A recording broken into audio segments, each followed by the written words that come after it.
Oke, baik. Pada pertemuan pertama ini kita akan membahas tentang overview atau tinjauan umum berkaitan dengan kimia bio anorganik. Ya mungkin sebelum mengikuti perkuliahan ini kalian mungkin sudah ada yang pernah mendengar istilah bio anorganik itu apa ya.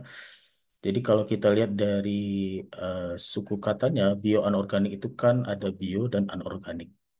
Berarti ya dari istilahnya saja sudah kita bisa buat satu definisi ya bahwa bioanorganik itu adalah salah satu cabang ilmu kimia ya yang membahas bagaimana peranan unsur-unsur anorganik dalam proses biokimia, reaksi biokimia atau dalam sistem biosistem dalam makhluk hidup itu ya.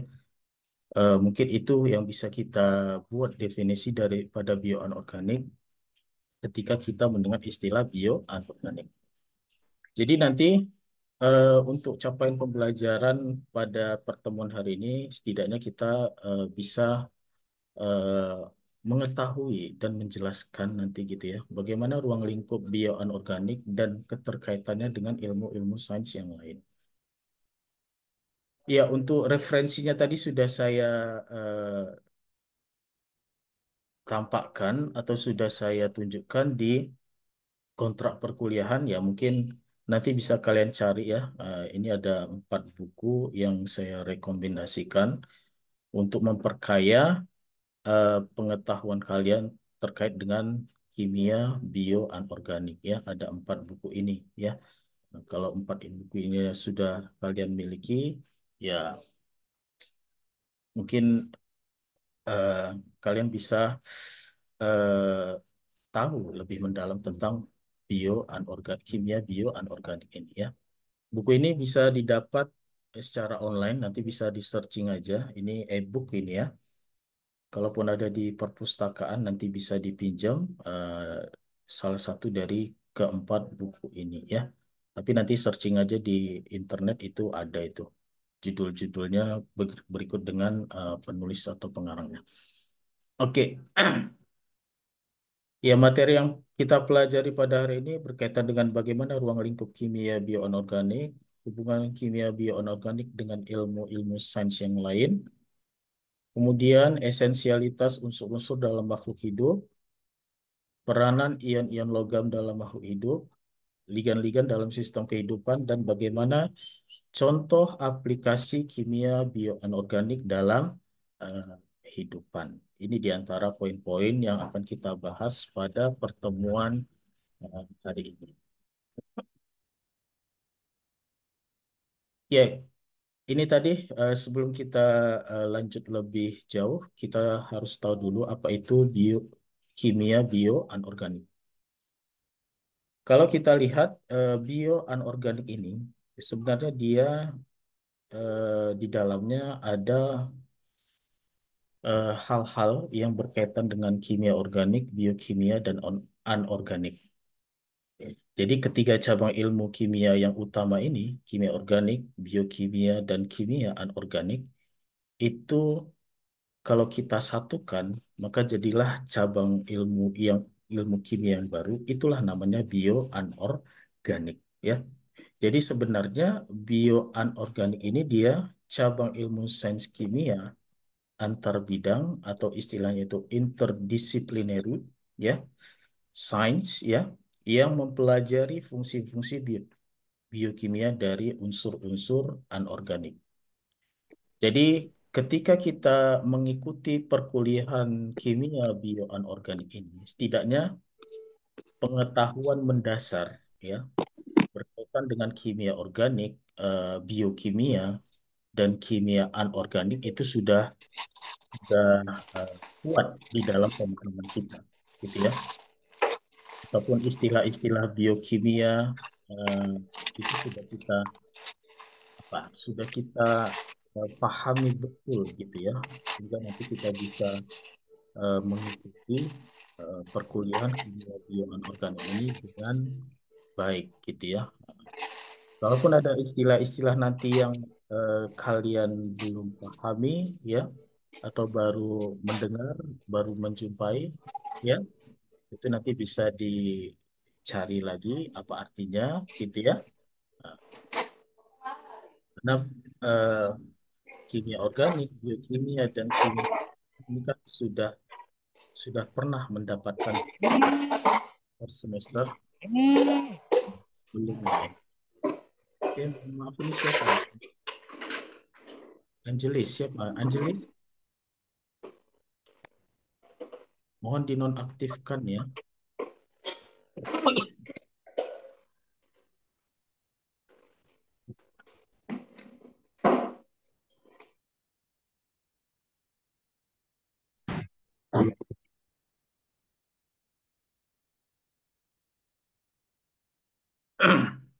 Iya, ini ya. Jadi kimia bioanorganik ini mencakup pengetahuan tentang kimia organik, biokimia, dan kimia anorganik. Jadi sebenarnya kalau kita mengikuti perkuliahan bioanorganik ini, setidaknya ada prasyarat gitu ya. Prasyarat perkuliahan yang harus kita kuasai dan itu kita lulus di dalam kuliah itu ya kimia anorganik, biokimia, dan kimia organik. Oke, jadi dia cabang ilmu kimia yang antar bidang ya atau interdisciplinary science. Selanjutnya, bagaimana hubungan kimia bioanorganik dengan ilmu sains yang lain? Kalau kita lihat ya, banyak kaitan cabang ilmu sains yang lain ya dengan bidang kimia bioanorganik ini ya. Seperti ya tentu biokimia tadi, kimia anorganik dan toksikologi ya. Itu cabang ilmu sains yang memang erat kaitannya dengan kimia bioanorganik ya. Walaupun ada cabang ilmu sains yang lain seperti mikrobiologi, fisiologi, farmakologi, dan fisika, itu juga ada kaitannya dengan bioanorganik. Jadi sebenarnya bioanorganik ini ya bisa masuk ke cabang-cabang ilmu sains yang lain ya, biokimia, kimia anorganik, toksikologi, dan sebagainya. Ruang lingkup bioanorganik kalau kita lihat itu dia mempelajari tentang bagaimana unsur-unsur anorganik yang secara alamiah terdapat dalam sistem biokimia eh, kehidupan. Ya, tentu eh, kita tahu bahwa satu organisme atau satu makhluk hidup ya di dalamnya ada senyawa-senyawa organik dan senyawa anorganik yang menyusun organisme tersebut. Nah, walaupun organisme itu lebih banyak didominasi oleh unsur-unsur organik, tapi peranan senyawa anorganik atau logam-logam atau ion logam itu tidak kalah penting ya eh, perannya dalam sistem kehidupan. Nanti kita lihat ya bagaimana peran unsur-unsur logam dalam kehidupan.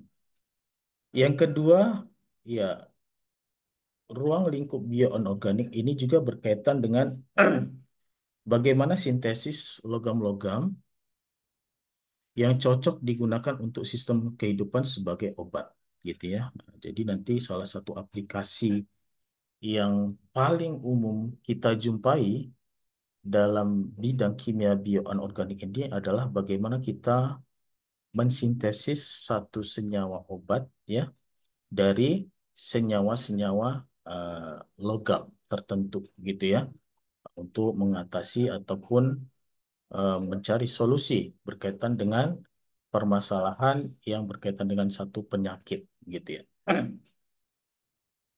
Yang ketiga tentu ya kimia bioanorganik ini juga berkaitan dengan bagaimana investigasi unsur-unsur anorganik dalam makanan ya. Mungkin nanti ya dari makanan itu ada mungkin cemaran atau kontaminasi yang berasal dari unsur-unsur anorganik itu bisa dipelajari di dalam kimia bioanorganik ini. Dan yang keempat itu adalah toksisitas senyawa-senyawa anorganik ya. Bidang penelitian dalam kimia organik ini nanti ada setidaknya ada tiga. Itu nanti mempelajari tentang senyawa kompleks enzim. Ini baik dari struktur, model, ataupun fungsinya, ya, sehingga dari senyawa kompleks enzim itu bisa dibuat satu satu senyawa obat tertentu untuk mengatasi satu penyakit, gitu ya. Yang kedua, ya, bidang penelitiannya berkaitan dengan proses biomineralisasi, ya. Ini berkaitan dengan bidang biokimia dan material, ya. Biomineralisasi ini maksudnya adalah proses terbentuknya mineral alam akibat adanya aktivitas makhluk hidup tertentu, ya. Misalkan bagaimana cangkang telur itu terbentuk, ya, di dalam hewan-hewan yang bertelur, gitu ya. Kemudian terbentuknya misalkan terumbu karang, misalkan terbentuknya cangkang kerang, gitu ya, dan sebagainya. Itu semua dibahas dalam pembahasan biomineralisasi. Dan yang ketiga, ya tentu eh, bioanorganik ini juga nanti berkaitan dengan sintesis dan karakterisasi dari suatu eh, model, ya. Oke, ini berkaitan dengan ruang lingkup kimia bioanorganik dan bidang-bidang penelitian dalam kimia bioanorganik, ya. Logam dalam biosistem atau dalam makhluk hidup, ya. Yang pertama itu keseimbangan osmosis cairan elektrolit tubuh itu peranannya di peranan yang penting di dalamnya adalah ion Na dan K, ya. Pembentuk struktur dan pemicu aktivitas protein, ya, banyak sekali protein-protein yang di dalamnya ada ion-ion logam. Kita tahu ya senyawa protein itu kan tidak 100% apanya struktur senyawanya adalah senyawa protein, gitu ya. Ada bagian yang bukan senyawa protein di dalam senyawa protein itu sendiri. Contohnya misalkan hemoglobin, gitu ya. Hemoglobin itu ada namanya gugus hem, ya. Gugus hem itu dia di dalamnya ada unsur logam Fe, gitu ya. Kalau pada klorofil juga seperti itu misalkan, ya. Ada magnesium di dalam klorofil. Jadi pembentuk struktur dan pemicu aktivitas protein. Yang ketiga, ya, ini transfer elektron ini pada aktivitas respirasi, terutama respirasi yang aerobik, ya, yang membutuhkan oksigen. Kemudian transport oksigen, ya, baik pada manusia, hewan, ataupun pada tumbuhan, ya, transport oksigen ini, ya, terutama pada senyawa-senyawa metaloprotein, ya, protein yang di dalamnya ada unsur logam. Dan yang kelima itu katalisis enzim, ya, banyak enzim-enzim yang dia bekerja ketika di dalamnya ada satu ion logam tertentu, gitu ya. Misalkan enzim hidrolase, ya, itu di dalamnya ada logam Zn, gitu ya, dan enzim-enzim yang lain. Bisa kita lihat nanti di slide selanjutnya, ya. Oke, sampai di sini kira-kira ada pertanyaan?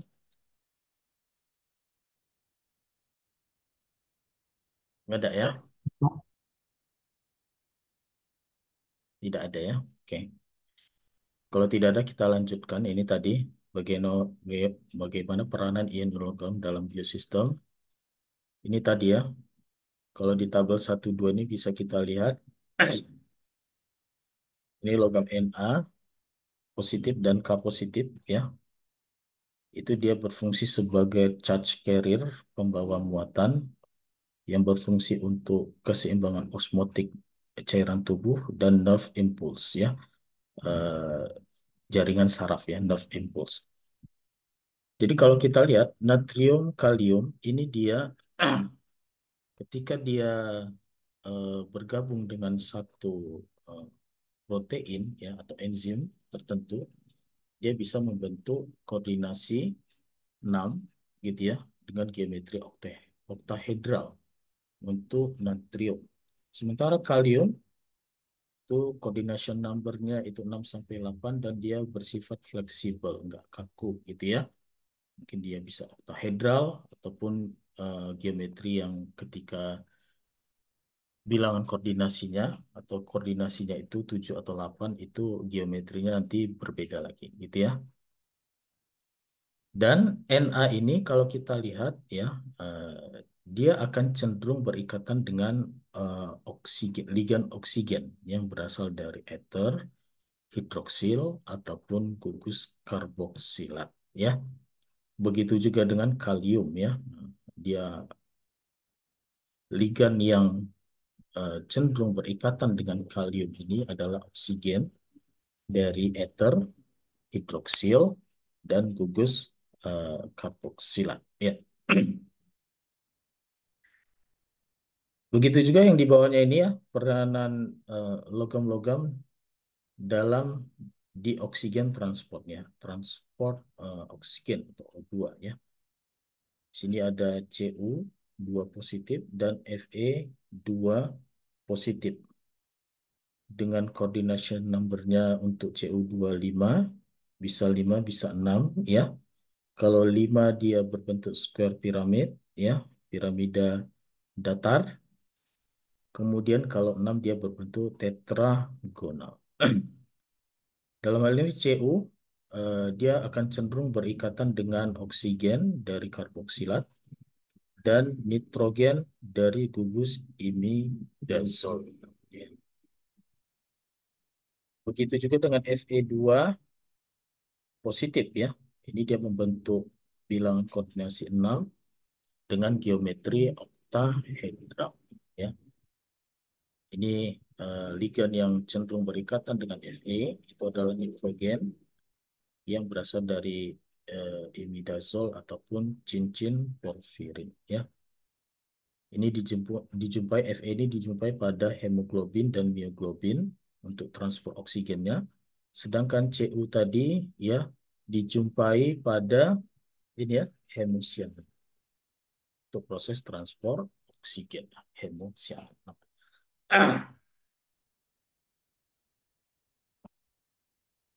Nah, ini salah satu gambaran ya, gambaran peranan Na dan K tadi ya, bagaimana keseimbangan Na dan K di dalam intraseluler, yang bawah ini intraseluler, yang atas ini adalah cairan ekstraseluler, di mana Na itu akan keluar dari dalam keluar ya, sementara K-nya itu adalah masuk gitu ya. Nah, nanti ini mungkin bisa kita bahas di pembahasan eh, pertemuan selanjutnya ya.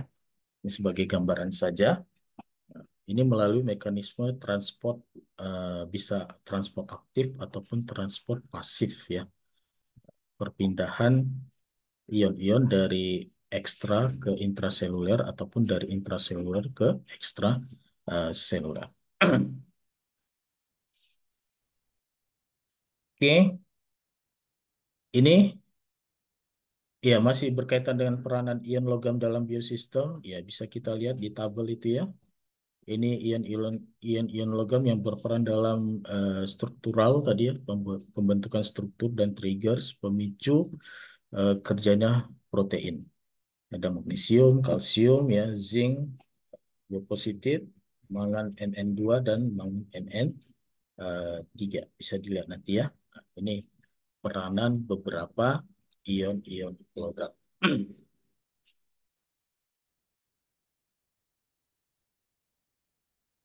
Ini juga di tabel 14 ini peranan ion logam dalam hal transfer elektron ya. Transfer elektron ini terjadi pada respirasi, proses respirasi aerobik ya. Ada Fe 2, ada Fe 3, ada Cu1 dan Cu2 di sini ya. Oke. bisa dibaca. Ini kita masih yang umum saja dulu ya, biar kita tahu gambaran apa yang akan dibahas dalam pembahasan kimia bioanorganik ini.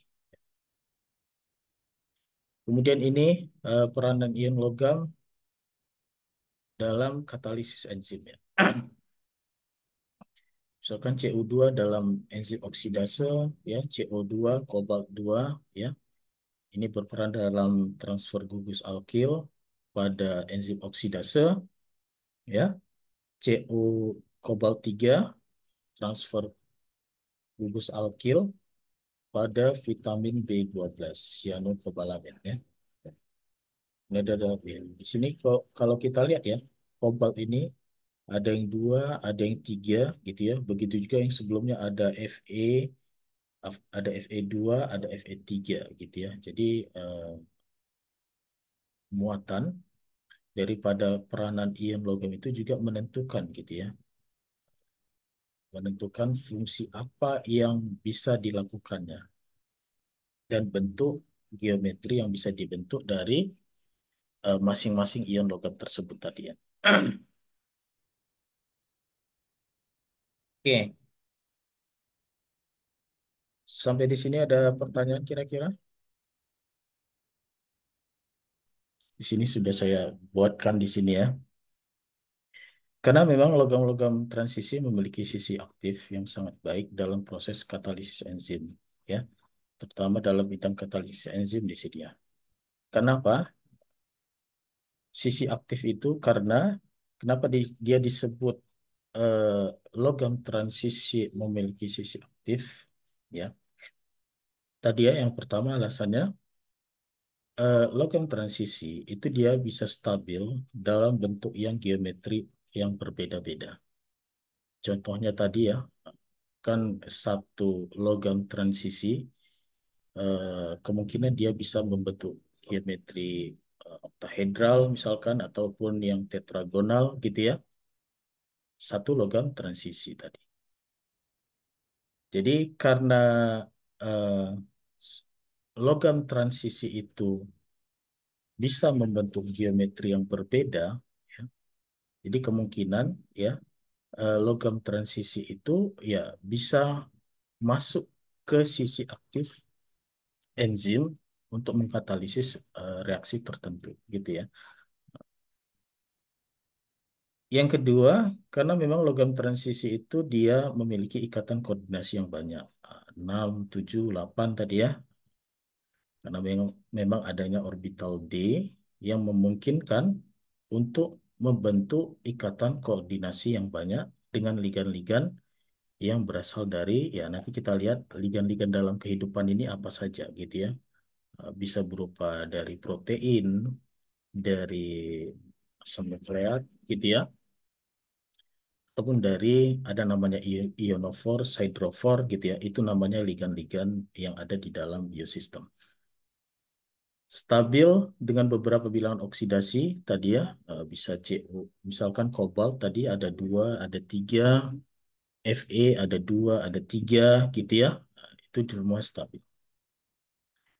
Memiliki kemampuan merubah reaktivitas ligan ya, dan dalam beberapa hal logam transisi memiliki ikatan koordinasi yang lemah ya, sehingga dia bisa eh, diputuskan gitu ya ikatannya dan mampu menstabilkan produk intermediate. Ini diantara alasan-alasan kenapa eh, mengapa logam-logam transisi berperan penting dalam biosistem ya. Karena alasan inilah maka kita jumpai ya enzim-enzim ataupun protein-protein itu eh, banyak di dalamnya terdapat logam-logam transisi ya. Oke. Mungkin nanti di pertemuan-pertemuan selanjutnya bisa kita lihat bagaimana peranan satu jenis logam gitu ya, misalkan Fe ataupun Na nanti ya. Nah, itu nanti bisa kita lihat.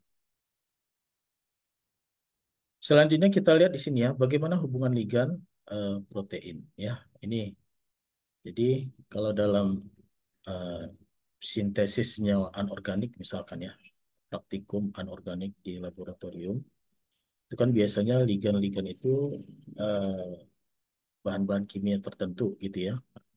Tapi kalau dalam biosistem itu ligan-ligannya nanti ya eh, bisa berupa senyawa protein seperti ini ya. Kita tahu protein merupakan polimer dari asam amino yang dihubungkan dengan ikatan peptida. Ini ya struktur daripada eh, protein. Ya, sebenarnya ini struktur yang sederhana ya. Ini ikatan peptidanya CONH.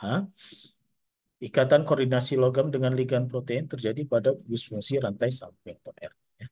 Jadi kalau kita lihat ya, di dalam senyawa protein itu kan ada ikatan peptida. Ikatan peptida di sini kan ada N. N di sini kita tahu ada pasangan elektron bebas yang bisa menyumbangkan pasangan elektron bebasnya untuk logam satu logam, gitu ya, misalkan. Tapi sebenarnya ikatan koordinasinya itu tidak terbentuk dari ikatan peptida ini, melainkan dari rantai samping R ini ya, R R ini ya. Nah, jadi kan berdasarkan rantai samping asam amino itu kan banyak ya, apanya jenisnya ya, ada 20. Berdasarkan rantai sampingnya ini kan ada asam amino yang bersifat asam, ada asam amino yang bersifat basa gitu ya, netral. Kemudian ada juga asam amino yang rantai sampingnya ini ada apa gugus fenil gitu ya dan sebagainya. Ada juga yang mengandung sulfur ya. Jadi ligan-ligan itu apa logam-logam berikatan dengan ligan dari protein itu berasal dari ikatan koordinasi antara logam dengan gugus fungsi rantai sampingnya. Ya, bukan dari sini ya, bukan dari ikatan peptida ini ya. Itu yang mesti kita paham. Contohnya misalkan ini ya. Ini asam amino apa ini? Coba tahu. Ini asam amino apa ini? Asam amino tahu kan? Mungkin udah dipelajari di biokimia. Ini rantai sampingnya. Ini rantai samping yang dimiliki oleh suatu asam amino. Ya, jadi M di sini adalah metal atau logam yang berikatan dengan ligan yang berasal dari atom nitrogen yang berasal dari gugus atau rantai samping asam-asam aminonya. Gitu ya. Nah, jadi bukan dari ikatan koordinasinya itu bukan terbentuk dari ikatan peptida antara satu asam amino dengan asam amino yang lain. Oke. Ya ini di antara beberapa contoh gugus samping atau rantai samping asam amino ya. Ini tadi asam amino histidin ya yang saya uh, ada di slide sebelumnya itu histidin. Jadi histidin ini ya pasangan elektron bebasnya ini akan disumbangkan dari atom nitrogen ya. Nitrogennya di sini ada dua, berarti kemungkinan bisa membentuk dua ikatan koordinasi dengan logam ya. Kemudian di sini ada metionin, ada sulfur di sini ya.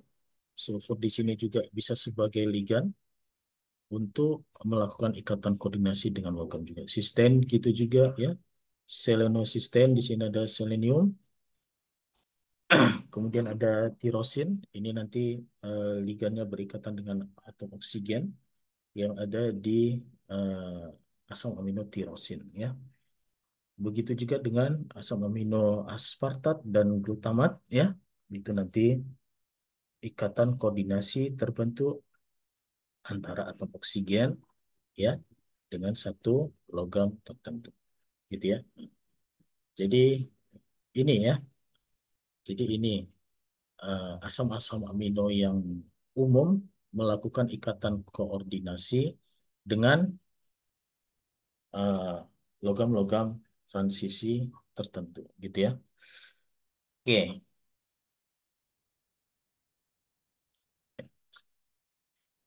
kita lanjut selanjutnya itu ligan berupa protein. Yang kedua ada ligan-ligan siklik porfirin ya. Ini cincin porfirin. Ini adalah ligan yang umum juga kita jumpai. dalam bioanorganik ya, ada namanya porfirin, klorin ya, korin, dan ini adalah metaloporfirin ya. Jadi ini cincin porfirin, klorin, dan korin ya. Kalau ada logam di dalamnya, maka namanya adalah metaloporfirin kompleks ya. Oke, coba kita lihat karakteristik daripada ligan siklik atau porfirin ini. Ia merupakan ligan makrosiklik tetradentat yang tidak jenuh. Kenapa dia disebut tetradentat? Coba, tetradentat apa maksudnya? Hmm?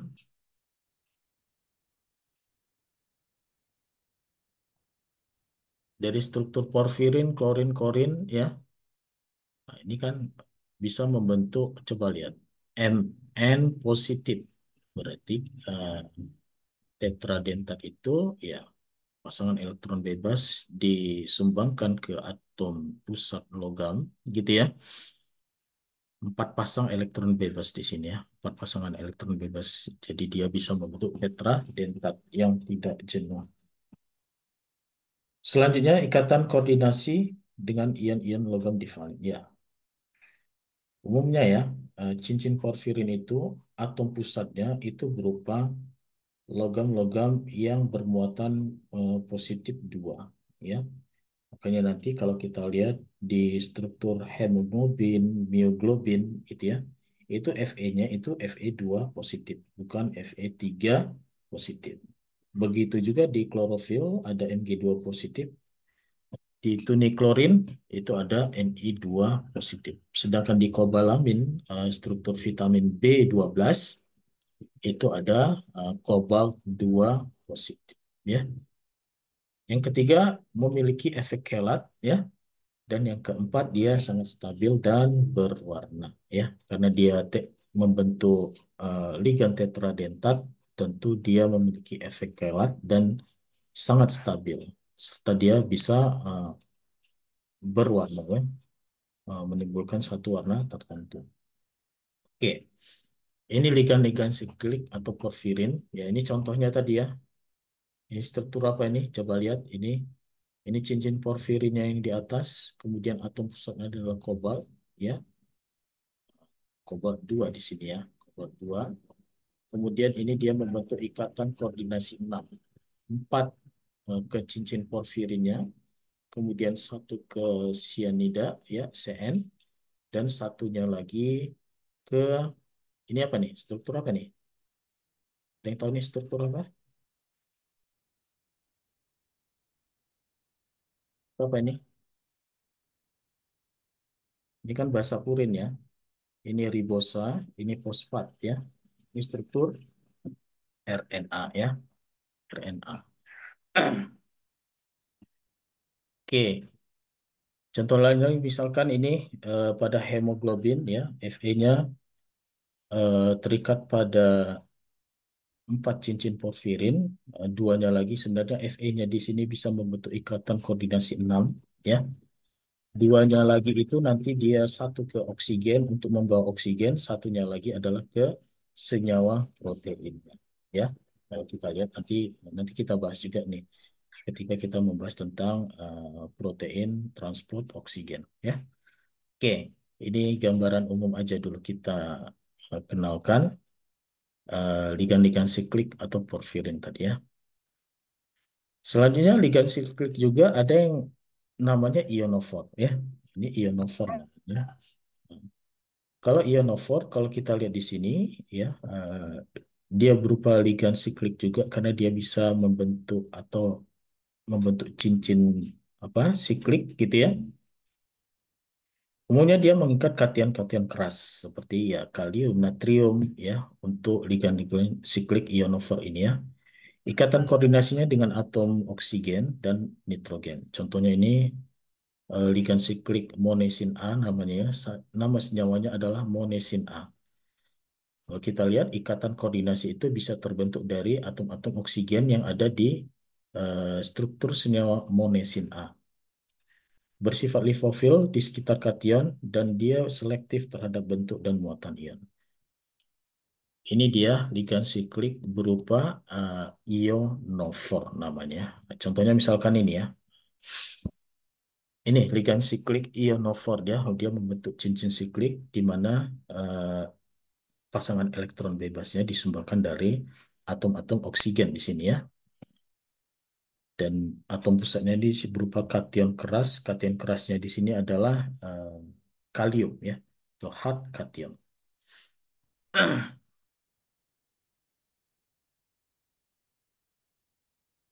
Oke, selanjutnya,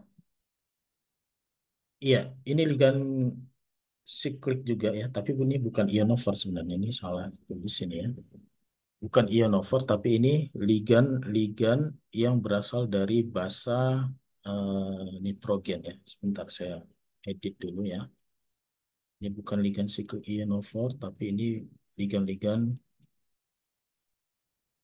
basa nitrogen ya. Basa nitrogen dari apa nih?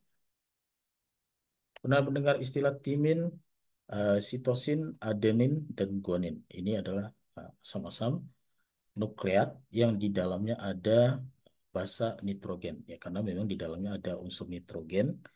Unsur nitrogen ini ya ada pasangan elektron bebas yang bisa menyumbangkan pasang elektron bebasnya sehingga dia bisa berfungsi sebagai ligan. Ini ya, ini terdapat pada molekul DNA dan RNA. Ya, DNA dan RNA merupakan makromolekul yang mengandung nukleotida sebagai unit pembangunnya. Ya, yang dinamakan molekul nukleotida, ingat ya, ada namanya nukleotida, ada namanya nukleosida, ya. Kalau nukleotida itu dia strukturnya terdiri dari satu senyawa gula, gulanya adalah pentosa, gitu ya, dengan 5 atom C. Kemudian ada basa purin atau basa pirimidin dan gugus fosfat. Bisa dilihat di sini ya, yang warna biru ini ya, struktur yang berwarna biru. Ini untuk nukleosida, sedangkan ini adalah nukleotida. Ya, bisa dibedakan ya, struktur nukleosida dengan nukleotida. Ya, gulanya di pentosa, pentosa berupa ribosa. Ya, kalau RNA ya gulanya berupa ribosa. Kalau DNA ya deoksiribosa gitu ya. Deoksiribosa bisa dilihat di sini ya. Kalau RNA ribosa X-nya dia berupa OH, tapi kalau deoksiribosa itu ya tinggal satu atom O-nya deoksi, pengurangan satu atom oksigen. Oke, berfungsi sebagai ligan pembawa informasi ya terutama ini untuk apa ya berkaitan dengan genetika ya. Ikatan koordinasi terjadi pada basa inti atau gugus fosfatnya. Contoh logam yang berikatan dengan basa inti atau gugus fosfatnya adalah Zn2 positif dan Mg2 positif ya. Oke, ini dia. Ada pertanyaan sampai sini? Ya ini ya. Timin, sitosin, adenin, dan guanin ini adalah asam-asam nukleat ya. Timin dan sitosin ini termasuk apa? Purin atau pirimidin nih? Ya? Sedangkan adenin dan guanin masuk apa? Purin atau pirimidin? Kan ini ya, di poin kedua nih ya, nukleotida terdiri dari pentosa, basa purin, atau basa pirimidin. Basa purin atau basa pirimidin yang dimaksud itu adalah ini, 4 senyawa ini ya. Timin, sitosin, adenin, dan guanin. Pertanyaan saya, mana yang purin, mana yang pirimidin?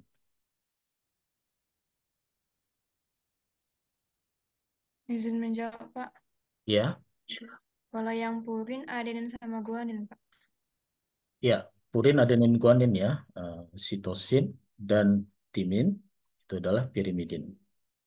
Dan basa purin dan basa pirimidin itu senantiasa berpasangan. Jadi adenin pasangannya dengan timin yang dihubungkan dengan ikatan hidrogen antara H dengan O dan N dengan H.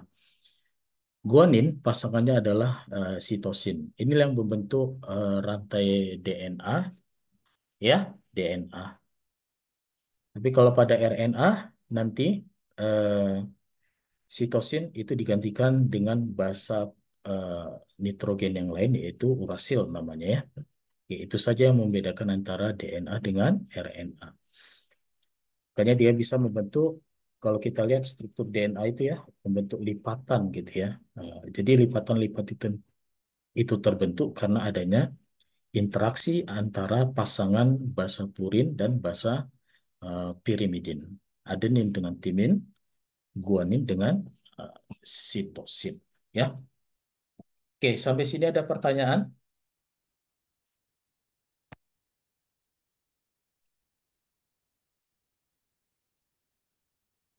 Tidak ada? Oke, kita lanjutkan ini. eh, ya, udah habis. Ya, ini terakhir ini ya.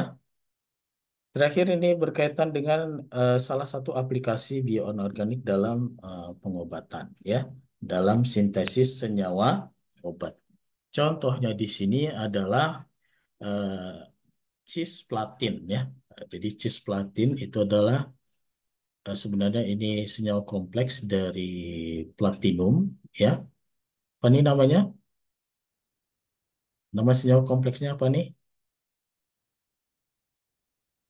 Diamin, dikloro, platinum 2, ya. Oke.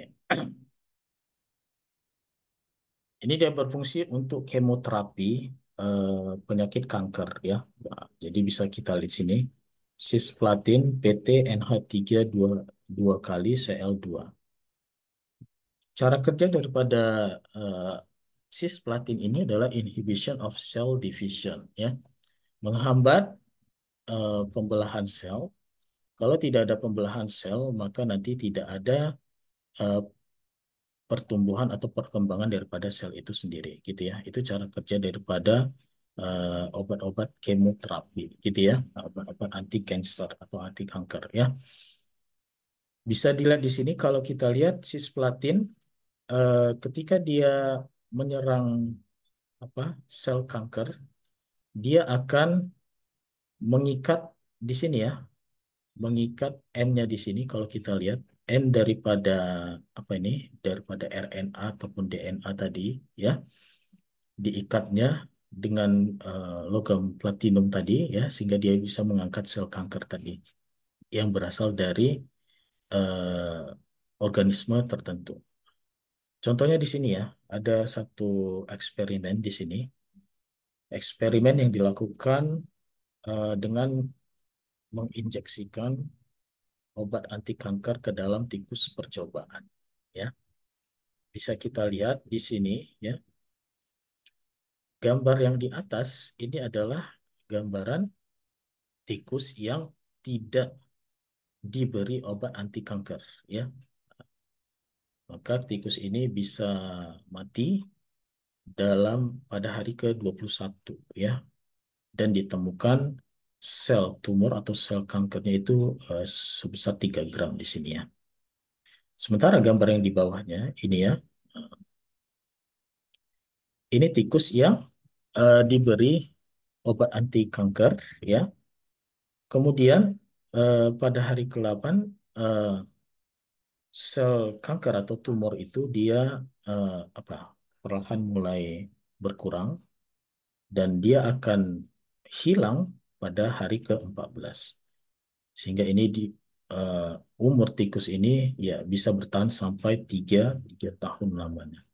Jadi ini salah satu contoh apa aplikasi daripada bioanorganik dalam bidang pengobatan. Mungkin nanti bisa kalian baca mungkin penelitian-penelitian bioanorganik baik itu dalam bidang pengobatan ataupun sintesis obat gitu ya. Contoh-contoh yang lain.